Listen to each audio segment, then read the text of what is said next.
일학기를 하셔서 우리에게 주신 하나님의 말씀을 공독하겠습니다. 오늘은 에베소서 4장 29절에서 5장 33절까지의 말씀입니다. 그 중에서 5장 21절에서 33절까지의 말씀을 교독하시겠습니다. 5장 21절에서 33절 교독하시겠습니다.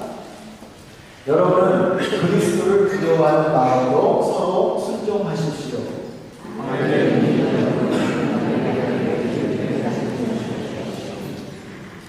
그리스도께서 교회의 머리가 되신 것 같이 남편은 아내의 머리가 됩니다. 바로 그리스도께서는 몸의 구주이십니다.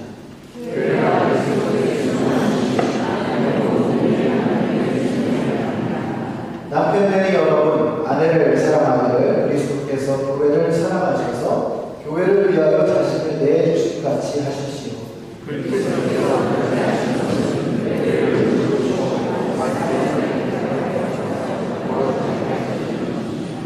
키나 죽음이나 또 그와 같은 것들이 없이 아름다운 모습으로 교회를 자기 앞에 내세우시려는 것이며 교회를 거룩하고 흠이 없게 하시려는 것입니다.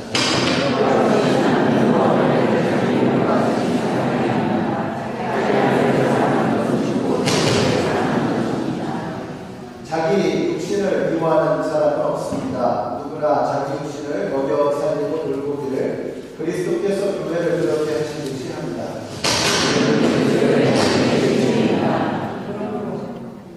그러므로 사람이 부모를 떠나 자기 아내와 합하여 그 둘이 한 몸이 되는 것입니다.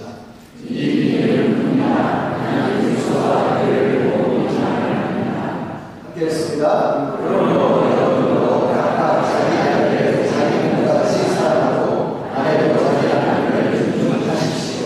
아멘. 자, 오늘은 이 성경적인 부부의 모습이라는 제목으로 하나님 말씀을 증거하겠습니다.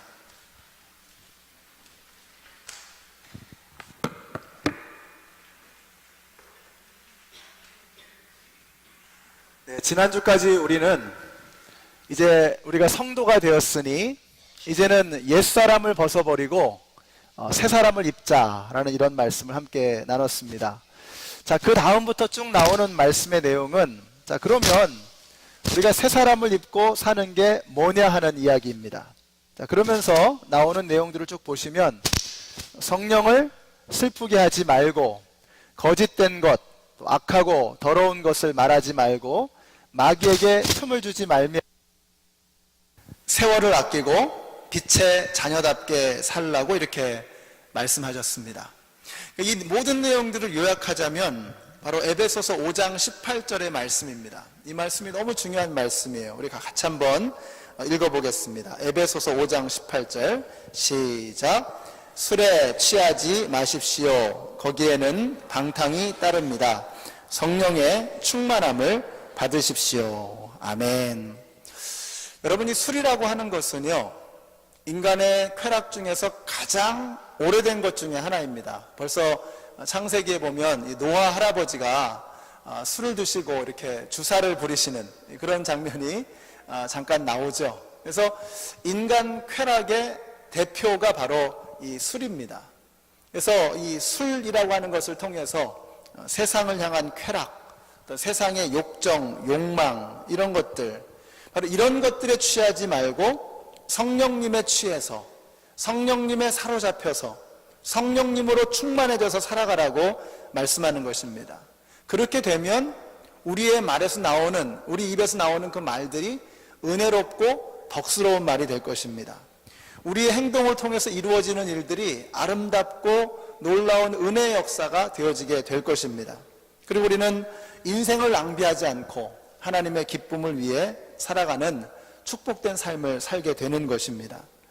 자, 오늘 여기 계시는 우리 모든 성도님들이요, 술에 취하지 마시고 성령에 취하셔서 성령에 충만해지셔서 옛사람을 벗어버리고 새 사람으로 새롭게 살아가게 되시기를 우리 예수님의 이름으로 축원합니다. 이제 벌써 5월달이 됐습니다. 믿어지세요? 벌써 5월달이 됐어요. 그래서 5월은 가정의 달이죠. 그래서 오늘은 이 남편과 아내에 대해서, 그리고 다음 주는 이 부모와 자녀에 대해서 함께 살펴보려고 합니다. 근데 저한테는요, 이 말씀이 참 부담스러운 말씀입니다. 제가 남편으로서 또 아버지로서 그렇게 썩 잘하지 못하는 것 같은 생각이 늘 들어서 이런 설교를 할 때는 제가 참 부담이 됩니다. 그래서 제 아내한테 참 부담이 된다고 이렇게 어제 저녁에 이렇게 이야기를 나눴습니다. 그래서 제가 꼭 위선자가 되는 것 같고 이런 생각도 들고요. 그래서 오늘은 그냥 제가 이렇게 전하는 말씀, 뭐 언제나 항상 그랬지만 제가 전하는 말씀으로 받지 않고 저 자신도 여러분과 함께 우리 모두에게 주시는 하나님의 말씀으로 이렇게 받을 수 있으면 좋겠습니다. 자, 오늘 제목이 성경적인 부부의 모습입니다. 근데 사실 우리가 성경적이다, 뭐 비성경적이다 이런 거 따지기 전에 우리가 결혼하면서 우리의 부부의 모습은 어때야 되는가에 대해서 별로 생각해 본 적이 없어요. 그냥 서로 사랑하고 좋아하고 끌리니까 어떻게 결혼을 하게 된 거죠. 우리가 어떤 가정의 모습을 만들겠다 이렇게 생각하고서 그러고 결혼한 사람이 거의 없으실 것입니다. 그러나 우리가 이제 그리스도인이 되었다면, 예수님을 영접했다면 이제는 우리에게 주시는 그 가정의 모습이 어떠해야 할까에 대해서 고민해야 됩니다. 우리의 자녀들에게도 이것을 가르쳐 주어야 하고요. 아직 결혼하지 않으신 분들이라고 할지라도 이런 그런 가정의 모습을 만들어야 되겠다라고 하는 기도의 제목이 지금부터 만들어져야 되는 것입니다.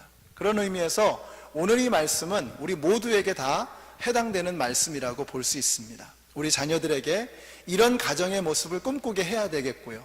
우리가 그렇게 살아가야 하겠고, 아직 결혼하지 않은 분들이라면은 이제 이런 가정을 꾸리려는 이런 마음을 가지고 이 말씀을 들어야 하는 것입니다. 자, 먼저 아내에 관한 말씀입니다. 아내는 남편에게 순종하라고 했습니다. 우리 백은정 자매님, 우리 새가족반 하다가 이 말씀이 좀 받아들이기 힘들다 이런 말씀 하셨어요. 굉장히 솔직한 말씀이셨고 전 충분히 이해가 됩니다. 그리고 제가 드리는 이 말씀이 사실 모든 사람들이 그냥 이렇게 쉽게 받아들일 수 있는 그런 말이 아닐 수도 있어요.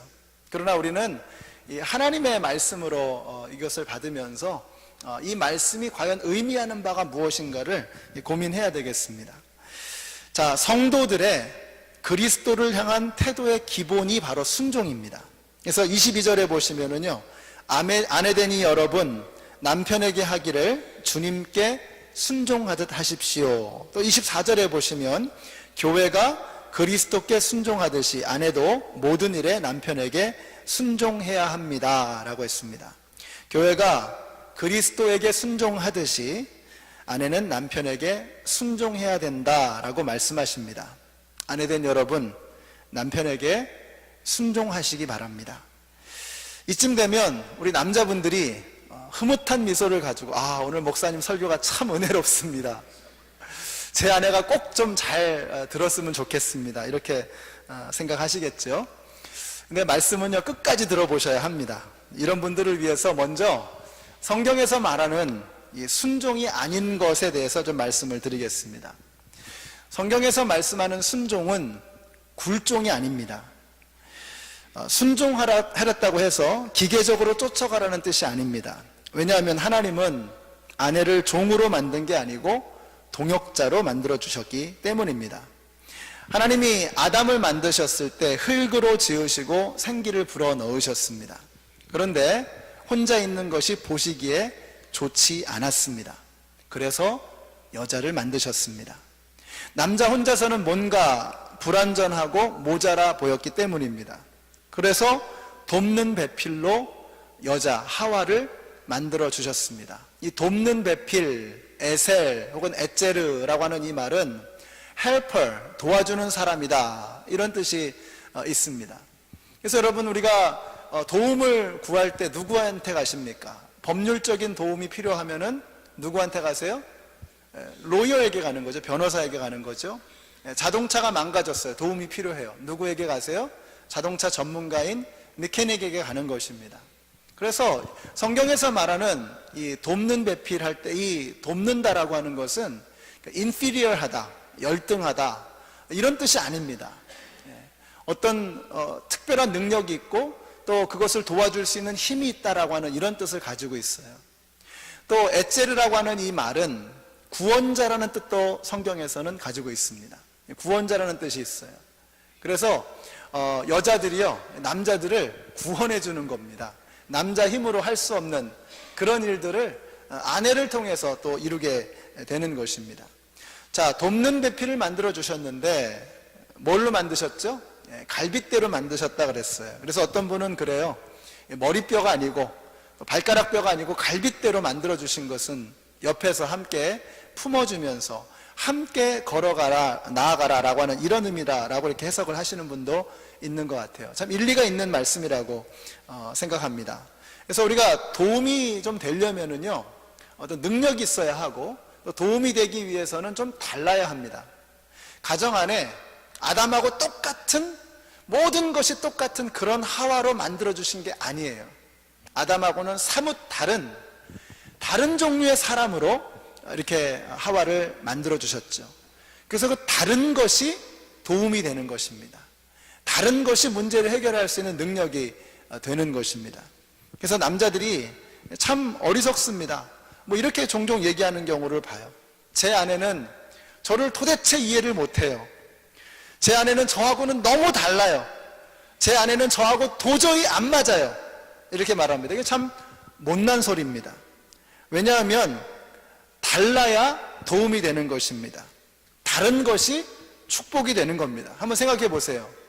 여러분하고 똑같은 사람이, 남편분들에게 드리는 말씀입니다. 여러분하고 똑같은 사람이 아내로 있다라고 생각을 할 때 여러분 행복하시겠어요? 저 같으면 끔찍할 것 같아요.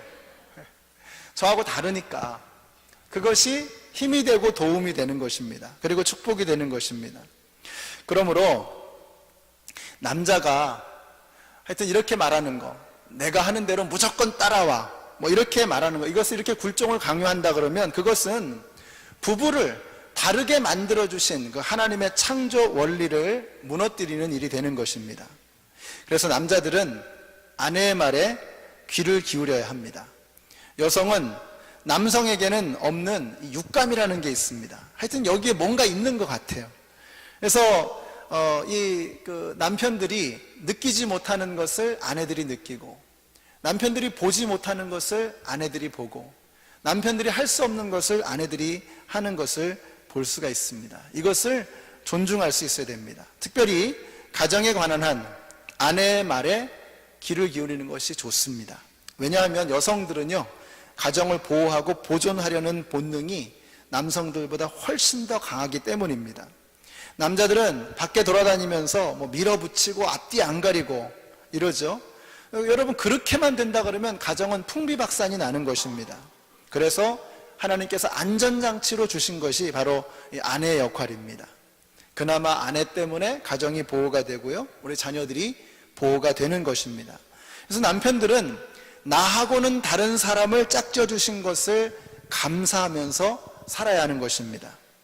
순종은 굴종이 아니기 때문에 성경에 어긋날 때에는 그것을 그냥 쫓아가서는 안 되는 것입니다. 그건 사랑이 아니기 때문입니다. 고린도전서 13장 6절에 이렇게 말씀합니다. 사랑은 불의를 기뻐하지 않으며 진리와 함께 기뻐합니다. 이렇게 말씀해요. 불의한 것은 결국 남편을 다치게 합니다.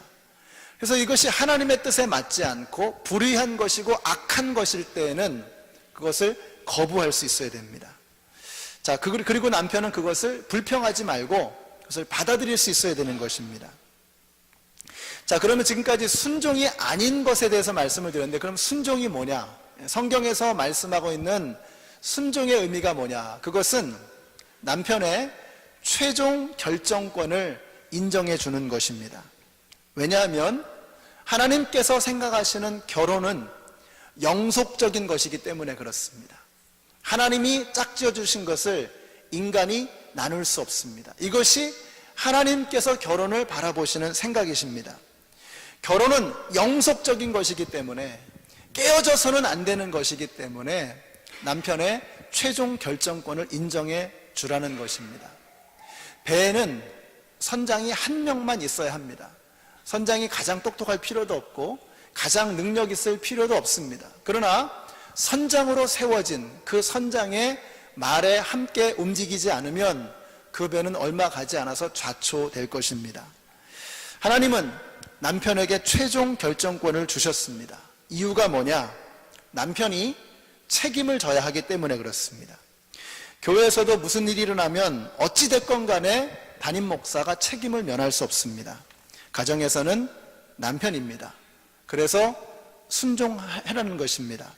창세기를 보면은요, 이 뱀이 여자를 꼬셔서 여자가 선악과를 먹습니다. 자, 그리고는 이 여자가 남편도 꼬드겨서 남편도 먹게 합니다. 자, 그래서 인류에게 죽음을 가져오게 한 것은 결국은 하와였습니다. 여자였습니다. 자, 그런데 로마서 5장 17절에 보니까 이렇게 말씀하죠. 아담 한 사람의 죄 때문에 죽음이 왕노릇하게 되었다라고 했습니다. 이게 참 이상하죠. 아니, 하와 때문에 이렇게 잘못된 거잖아요. 근데 하나님은 아담 한 사람 때문에 죽음이 왕노릇하게 되었다라고 아담에게 책임을 물으시는 거예요. 여러분, 가정의 궁극적인 책임을 하나님께서는 남편에게 물으십니다. 그래서 남편에게 순종하라는 것입니다. 그 책임이 남편에게 있기 때문에 아내가 겉에서 권면도 하고 또 곁에서 조언도 해주고 이렇게 하지만 그래도 결국 의견의 일치를 볼 수 없을 때는 할 수 없습니다. 남편을 쫓아가는 수밖에 없어요. 대부분의 거의 모든 일들은 아내의 의견을 존중하고 따라가는 것이 좋습니다. 근데 어떠한 일을 두고서 서로 생각도 나누고 의견도 나누었는데 또 기도도 함께 했는데 남편이 끝까지 고집을 피운다. 그러면 따라주세요. 이것이 성경적인 순종입니다. 그 사람이 잘나서가 아닙니다. 하나님께서 그 책임을 남편에게 물으실 것이기 때문입니다. 그러므로 나중에 주님 앞에 가서 하나님, 정말 여우 같은 마누라를 주셔서 제가 직사게 고생하다 왔습니다. 이런 소리 하나님 앞에서 안 통합니다. 남편 책임입니다. 우리의 자녀들, 우리의 가정, 전부 남편의 책임입니다. 하나님, 저에게 가족들을 맡겨주셨는데 제가 기도하지 못하고 제가 모범이 되지 못했습니다. 회개하고 무릎을 꿇어야 됩니다. 그러면 오히려 그때부터 가정이 변하기 시작합니다. 그래서 제가 제일 안타까운 것이요, 부인만 예수님 믿고 남편은 예수님 안 믿는 거 정말 안타깝습니다. 또 부인은 열심히 하는데 남편이 믿음 생활에 전혀 관심이 없을 때 제가 참 안타깝고 불안합니다. 여러분, 남편이 영적인 선봉에 서야 합니다. 남편이 여러분의 가정에서 가장 하나님을 뜨겁게 사랑하고 남편이 가장 말씀을 뜨겁게 묵상하고 가장 간절하게 기도하고 남편이 여러분 가정에서 가장 하나님과 가까운 사람이 되어져야 합니다. 남편이 이렇게 책임지는 사람이기 때문에 그래서 부인이 순종할 수 있는 것입니다. 아내들은 남편에게 순종하고 그래서 점점 더 남편이 책임을 지는 사람이 되어져 갈 수 있도록 도와주셔야 합니다. 많은 경우에 남편들이 왜 그렇게 책임이 없나? 제가 이렇게 보면요, 부인들이 그렇게 만들었습니다. 남편들이 뭘 해보려고 하면 그냥 뭐 안 된다고 하고 뭐 다른 남편들하고 비교하고 바가지 긁고 남편 무시하고 뭐 자기가 다 하려고 하고 이러니까 남편이 책임지는 남편이 될 수가 없어요. 같이 의논하되 최후의 결정은 남편이 하게 하세요. 그리고 남편이 책임지게 하세요. 조그만 성공이라도 남편을 칭찬해 주시기 바랍니다. 이 남자들은요, 어린애 같아가지고요, 칭찬해주면 정신 못 차립니다. 하여튼 칭찬해 주셔야 돼요. 그래서 우리 아내분들은 어린애 같은 남편들 칭찬해 주시고 격려해 주시고 도와주셔서 남편이 책임지는 사람으로 성장할 수 있도록 곁에서 또 도와주시기를 부탁드립니다. 자, 이제 남편들에게 주시는 말씀입니다. 아내들에게 주시는 말씀이 석절이라면요, 남편들에게 주시는 말씀은 무려 9절입니다. 자, 왜 남자들에게 이렇게 주시는 말씀이 긴가? 남자들이 도통 들으려고 하질 않습니다. 똥고집이라 그러죠. 고집도 세고 또 남자들이 문제가 많은가 봐요. 근데 더 중요한 것은 남자들에게 주시는 명령이 굉장히 무겁고 어렵고 엄중한 것이기 때문입니다. 25절 보세요. 남편들에게 이렇게 말씀하십니다. 남편되니 여러분, 아내를 사랑하기를 그리스도께서 교회를 사랑하셔서 교회를 위하여 자신을 내주심 같이 하십시오. 여러분, 순종하는 게 어렵습니까? 목숨을 바치는 게 어렵습니까? 순종이 더 어려워요. 네, 남편들에게 정말 어려운 명령을 주신 거예요. 죽으라는 거예요, 죽으라는 거. 그래서 순종하라면 억울해하시는 분들이 계시는데 여러분, 그럴 거 없습니다. 남자분들이 훨씬 더 어려운 것 같아요. 자, 그런데 그리스도께서는 왜 교회를 위해서 자신의 생명을 주셨는가? 여러분, 예수님이 왜 죽으셨습니까? 예수님의 죽으심으로 우리가 구원을 받았습니다. 그러나 구원을 받는 것이 끝은 아닙니다. 그것이 궁극적인 목적은 아니에요. 그거보다 더 크고 웅대한 계획이 하나님에게 있었습니다. 그것이 무엇이냐? 우리 한번 읽어보실까요? 시작. 그리스도께서 그렇게 하신 것은 교회를 물로 씻고 말씀으로 깨끗하게 하셔서 거룩하게 하시려는 것이며, 티나 주름이나 또 그와 같은 것들이 없이 아름다운 모습으로 교회를 자기 앞에 내세우시려는 것이며, 교회를 거룩하고 흠이 없게 하시려는 것입니다. 뭡니까? 예수님께서 죽으신 것은 우리를 구원하시는 것으로 끝내시는 것이 아니라는 거예요. 더 한 걸음 나아가서 우리를 거룩하고 아름답게 만들기를 주님은 원하십니다. 그래서 우리를 위해서 죽으신 것입니다. 하나님께서 원하시는 남편은 어떤 남편인가? 아내를 거룩하고 아름답게 만드는 것입니다. 이것이 남편들에게 주신 사명입니다. 자, 그래서 어떤 아내가 아름답지도 거룩하지도 못하다면 누구 책임이에요? 물론 그분의 책임이기도 하지만, 그러나 무엇보다도 하나님께서는 남편에게 물으실 거예요. 왜냐하면 남편들에게 아내의 거룩함과 아름다움을 맡겨주셨기 때문입니다. 그러면 어떻게 아내를 아름답고 거룩하게 만들 수 있을 것인가? 오늘 말씀해 보면 첫째는 사랑입니다. 사랑.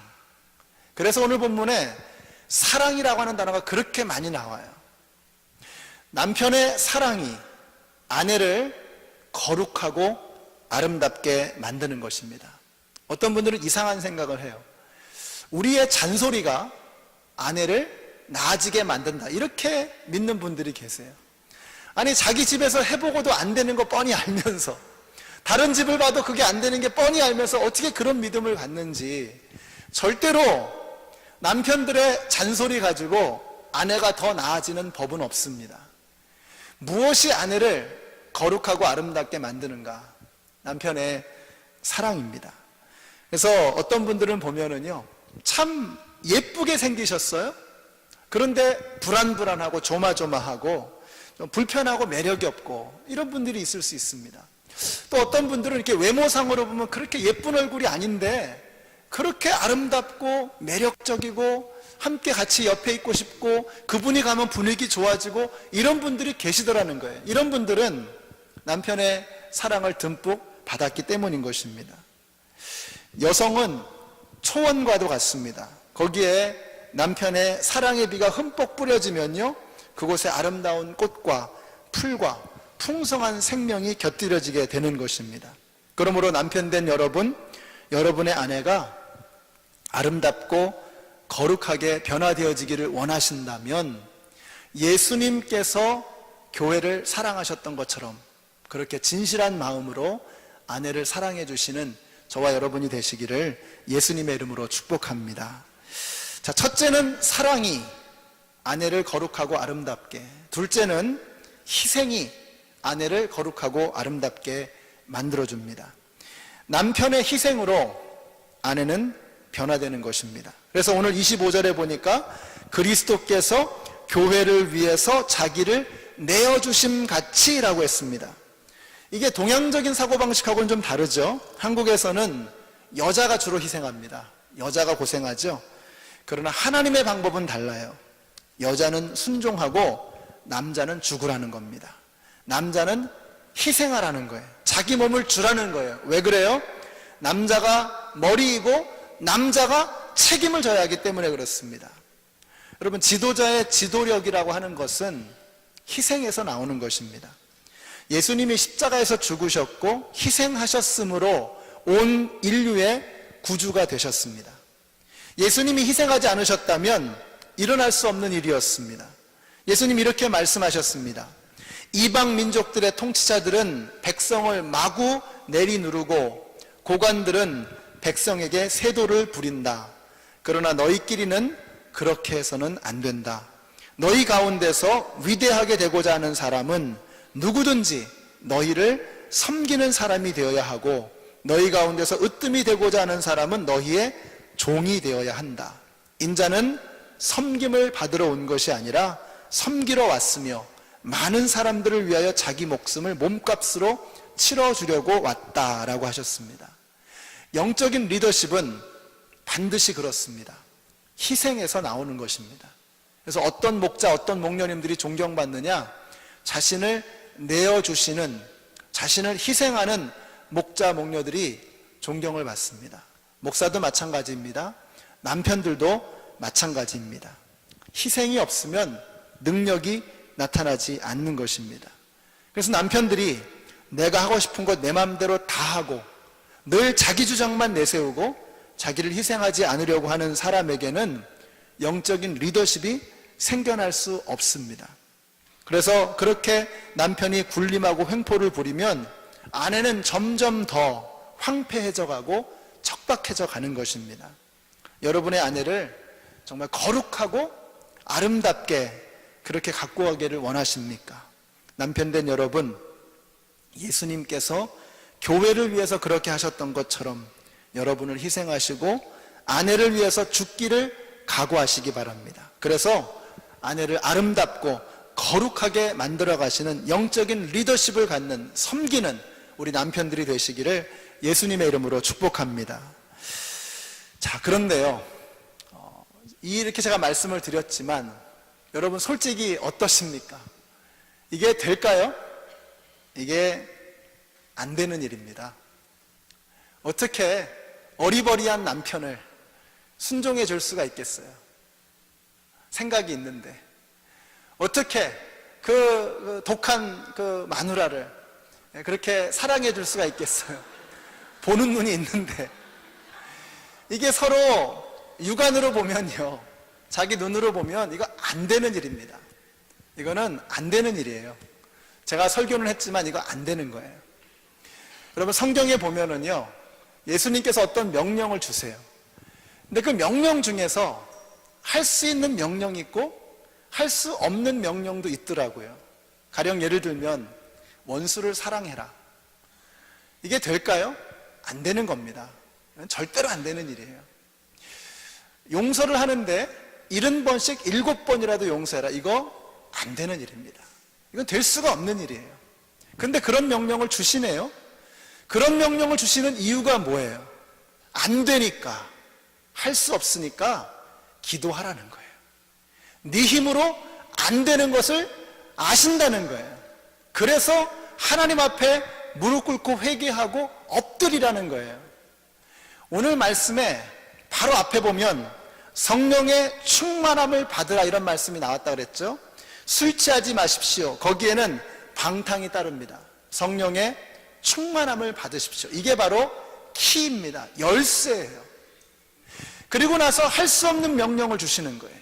이 할 수 없는 명령, 어떻게 남편에게 순종합니까? 어떻게 아내를 내 목숨을 바쳐 사랑합니까? 안 되는 일이에요. 그래서 술 취하지 말고. 그래서 세상 사람들은요, 안 되니까 어떻게 해요? 술 퍼 마시는 거예요. 다른 방법이 없잖아요. 술 퍼 마셔서 잊어버리기라도 해야죠. 우리는 그렇게 하지 않죠? 성령에 취하는 것입니다. 성령에 사로잡히는 것입니다. 성령으로 충만해지는 거예요. 그래서 내 힘으로 안 되니까 하나님의 능력에 의존하는 것입니다. 성령님의 인도하심을 구하는 것입니다. 오늘 우리에게 주신 이 명령은 우리가 할 수 없는 일이었습니다. 그러나 성령의 충만함을 통해서 남편과 아내가 함께 손을 잡고 하나님을 향해 나아가는 거예요. 함께. 그래서 여러분이 힘들고 어려운 일이 있을 때 남편과 아내가 두 손 꼭 잡고 서로 마주보면서 기도하는 거, 이거 한번 해보세요. 어마어마한 능력이 그 기도 안에 있습니다. 남편과 아내가 함께 손을 잡고 하나님을 향해 나아가는 이 성령의 충만함을 추구하게 될 때 우리의 가정에 상상도 할 수 없는 놀라운 역사가 나타나게 되는 거예요. 그 결과가 바로 그 다음 절에 나오는 것입니다. 우리 한번 같이 한번 읽어보실까요? 시작. 시와 찬미와 신령한 노래로 서로 화답하며 여러분의 가슴으로 주님께 노래하며 찬송하십시오. 모든 일에 언제나 우리 주 예수 그리스도의 이름으로 하나님 아버지께 감사를 드리십시오. 아멘이십니까? 남편과 아내가 두 손을 잡고 성령의 충만함을 향해 함께 나아가게 될 때 우리의 가정에 노래가 터져 나온다는 거예요. 우리의 가정에 감사의 예배가 솟구쳐 오른다는 거예요. 이것은 성령의 충만함을 통해서만 이루어질 수 있는 하나님의 축복인 것입니다. 그래서 남편과 하나님 앞에, 아내와 함께 하나님 앞에 나아가게 될 때 성령의 충만함에 점점 더 가까워지게 될 때 이와 같은 놀라운 은혜가 우리의 가정 가운데 이루어지게 되는 것입니다. 오늘 이런 말씀을 들으면서 우리의 문제가 무엇입니까? 이런 말씀을 듣고 나서 오히려 부부싸움이 나는 경우가 많습니다. 남편은 아내에게 순종 좀 해봐라, 내가 사랑 안 해주나, 이러죠. 아내는 또 남편에게 사랑 좀 해줘봐, 내가 순종 안 하나, 이러는 겁니다. 그래서 행복한 가정은 어떻게 이루어지는가 하는 이 말씀을 듣고 더 크게 대판 싸우는 거예요. 이런 일들이 벌어지는 겁니다. 안 싸우는 방법이 있습니다. 우리 남편분들은 오늘 집에 가셔서 에베소서 5장 22절에서 24절까지는 지우세요. 가로를 치시고 요거는 안 보시기로 작정하는 겁니다. 우리 아내분들은 25절에서 29절까지는 이제 없는 걸로 생각하세요. 그래서 우리 아내는 남편에게 왜 사랑 안 하냐고 다그치지 마시고, 남편은 아내에게 왜 순종 안 하냐고 따지지 마시기 바랍니다. 아내는 그리스도께 순종하듯이 남편에게 순종하라는 이 말씀만 기억하세요. 남편은 주님이 목숨을 주셨듯이 아내를 목숨 걸고 사랑하라는 이 말씀만 기억하세요. 자꾸 상대방에게 내가 하고 싶은 얘기를 요구를 하니까 서로 안 되는 거죠. 여러분, 그래서 두 사람 중에 한 사람만 제대로 정신 차리고 오늘 이 말씀을 실천한다면 우리의 가정은 달라질 것입니다. 성경적인 부부의 모습을 찾아가기 시작할 것입니다. 그래서 우리 남편분들 설령 마음에 꼭 내키시지 않더라도 한번 따라해 주세요. 아내가 순종하지 않아도 사랑하겠습니다. 시작. 아내가 순종하지 않아도 사랑하겠습니다. 그렇게 내키지 않으세요? 정말 안 내키시나 보네요. 다시 한번 하겠습니다. 아내가 순종하지 않아도 사랑하겠습니다.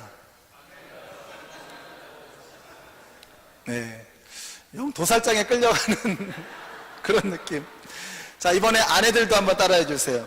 남편이 사랑하지 않아도 순종하겠습니다.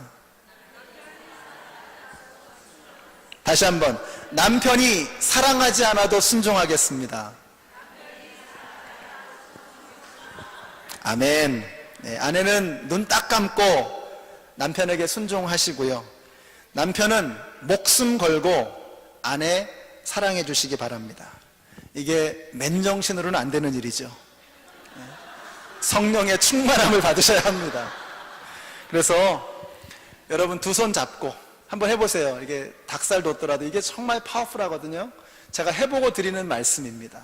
남편과 아내가 손 잡고 성령의 충만함을 향해서 하나님께로 나아가십시오. 정말 세상 사람들이 부러워할 만한 성경적인 하나님이 기뻐하시는 그런 가정의 모습을 만들어 가기 시작할 것입니다. 이런 멋진 가정을 이루어 가시는 우리 모두가 되시기를 예수님의 이름으로 축원합니다. 기도하겠습니다. 하나님 감사합니다. 이런 남편이 되었어야 하는데, 이런 아내가 되었어야 하는데 우리의 자존심만 세우고 내 주장만 세워서 아내를 피폐하게 만들고 남편을 책임감 없는 사람으로 전락시키고 말았습니다. 오늘 이 말씀을 거울 삼아 남편을 더욱더 존경하고 아내를 더욱더 사랑해주는 성경적인 건강하고 아름다운 성령으로 충만한 우리 가정들 되게 하여 주시옵소서. 예수님의 이름으로 기도드렸습니다. 아멘. 우리 함께 일어나셔서 찬양하시겠습니다. 하나님께서 우리의 가정을 만드셨을 때 하나님은 놀라운 꿈을 꾸셨습니다. 놀라운 계획을 하셨습니다.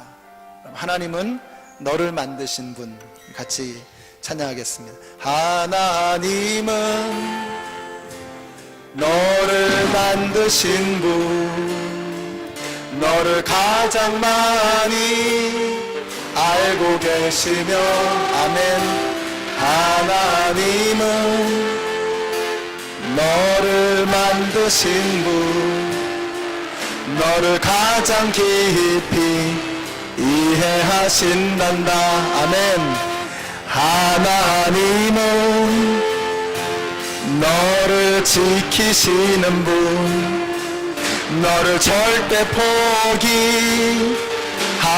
않으며, 하나님은 너를 지키시는 분, 너를 쉬지 않고 지켜보신단다. 아멘. 그의 생각 셀 수 없고 그의 자비 무궁하며 그의 성실 날마다 새롭고 그의 사랑 끝이 없단다. 2절 할까요? 하나님은 너를 원하시는 분, 이 세상 그 무엇 그 누구보다 하나님은 너를 원하시는 분, 너와 같이 있고 싶어 하신단다. 아멘. 하나님은 너를, 우리의 가정을 인도해 주실 것입니다. 광야에서도 폭풍 중에도 아멘. 하나님은 너를 인도하는 분, 우리의 가정을 푸른 초장으로 인도하신단다. 아멘. 그의 생각 셀 수 없고 그의 자비 무궁하며 그의 성실 날마다 새롭고 그의 사랑 끝이 없단다. 우리 한번 같이 기도해 보실까요? 우리는 한 가정에서 태어났고 또 한 가정을 이룹니다. 그분의 생각이 우리하고는 좀 다를 수 있어요. 또 내가 원하는 바와 좀 다를 수 있습니다. 그러나 분명한 것은요, 우리 하나님은 자신을 주실 만큼, 십자가에 찢어 주실 만큼 우리를 사랑하십니다. 여러분의 가정을 사랑하십니다. 우리 아내를 탓하기 전에, 남편을 탓하기 전에, 우리의 부모님을 탓하기 전에, 자녀들을 탓하기 전에 우리 한번 오늘 말씀에 비추어서 나 자신을 한번 돌아보십시다. 내가 정말 하나님이 기뻐하실 만한 그런 남편이었는지, 아내였는지, 부모였는지, 자식이었는지 한번 돌아보면서 하나님, 성령으로 충만한 하나님이 기뻐하시는 가정, 인생을 다시 한번 시작하기를 원합니다. 우리 한번 기도하는 마음으로 하나님 앞에 간절히 부르짖으며 나아가겠습니다. 참 좋으신 사랑의 하나님, 우리의 가정을 세우시고 그 가정을 통해서 저희들을 태어나게 하시고 그 가정을 이루게 하시고 하나님께서 놀라우신 하나님의 은혜로, 하나님의 사랑으로 우리의 가정을 여기까지 붙들어 주신 것 감사합니다.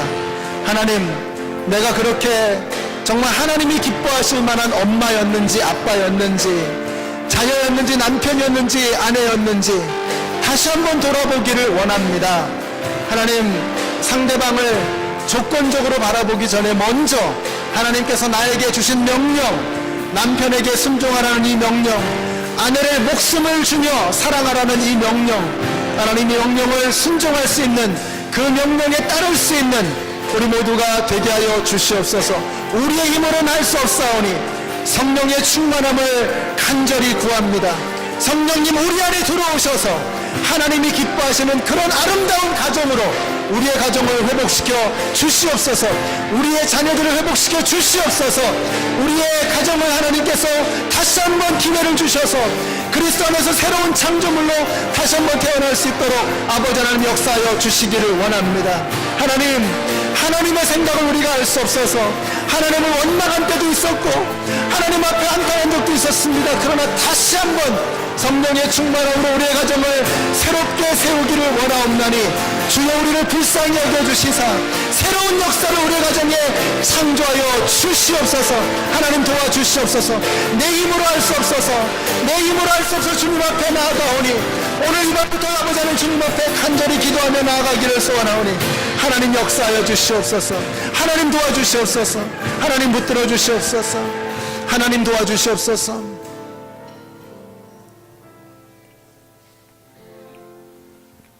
좋으신 하나님, 남편으로서 아내를 향해서 무조건적으로 사랑하고 돌봐주지 못하고 귀하게 존중해주지 못한 것, 하나님 회개합니다. 또 아내로서 남편을 세워주지 못하고 남편에게 책임질 수 있는 그런 자리에 설 수 있도록 곁에서 돕지 못해서 죄송합니다.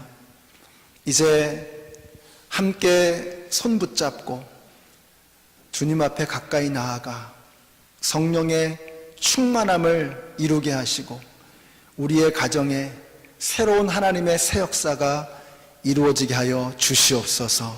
이제는 생명의 근원이 되시는 우리 주 예수 그리스도의 은혜와 하나님 아버지의 그 크신 사랑과 성령님의 교통하심이 우리의 가정을 세워주셔서 우리로 하여금 그 가정에서 태어나게 하시고 우리를 통해서 그 가정을 이루시며 우리의 자녀 손손을 통해서 하나님께서 기뻐하시는 아름다운 부부의 모습, 가정의 모습을 만들어가기를 소원하는 하나님의 모든 백성들 머리 위에 이제로부터 영원토록 함께 하시기를 예수님의 이름으로 축원하옵나이다. 아멘.